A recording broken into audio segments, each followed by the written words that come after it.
کسی نے پوچھا تھا کہ نیاز فاتحہ کا کھانا کیا اپنے گھر والے بھی کھا سکتے ہیں یا سارا کا سارا بانٹنا ہوگا؟ دیکھیں، عام کوئی شخص فوت ہو جائے، اس کے ایصال ثواب کے لیے جب آپ کھانے وغیرہ کا اہتمام کرتے ہیں تو اس کو فاتحہ کا نام دے دیتے ہیں، اور جب کسی بزرگ کا ہو، انبیاء کے لیے، اہل بیت اطہار، صحابہ کرام، اولیاء عظام کے لیے، تو اس کو نظر یا نیاز سے تعبیر کر دیتے ہیں۔ اور ان دونوں کا مقصود یہ ہوتا ہے کہ جو بھی ہمارے اس نیک عمل پر اللہ تعالیٰ ثواب عطا فرمائے، یہ ہم فلاں تک بھی پہنچا دیں۔ اس کو ایصال ثواب کہتے ہیں۔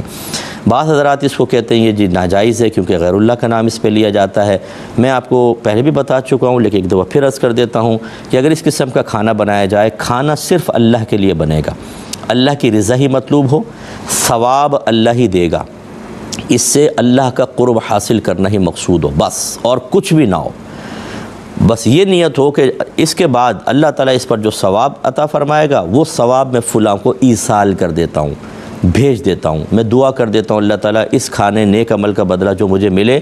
فلاں کو بھی اس میں حصے دار بنا دے۔ یہ چونکہ صحیح حدیثوں سے ثابت ہے، اگر نہ ثابت ہوتا تو ہم اپنے پاس سے نہ کر سکتے۔ نبی کریم صلی اللہ علیہ وسلم سے کئی مرتبہ صحابہ نے آ کے پوچھا کہ ہمارے والدین فوت ہو گئے ہیں، ہم ان کے لیے کیا کریں، اور سرکار نے اعمال بتائے ہیں، اور جب انہوں نے وہ عمل کیا تو سرکار نے گویا کہ ان کو یہ بات سمجھائی کہ جتنا تم نیک عمل کرو گے اس کا ثواب تمہارے مردوں کو پہنچے گا۔ تو اس لیے جب یہ بعض حضرات کہتے ہیں کہ جی اس پہ چونکہ غیر اللہ کا نام لے دیا، مثلا یہ خواجہ صاحب کی چھٹی کی نیاز ہے، یہ غوث پاک کی نیاز ہے، یہ میلاد النبی کی نیاز ہے، اس وجہ سے ہم حرام کہتے ہیں، لیکن یہ بات درست نہیں ہے۔ فقط غیر اللہ کا نام لینے سے کوئی چیز حرام نہیں ہو جاتی۔ سبحان اللہ و بحمدہ،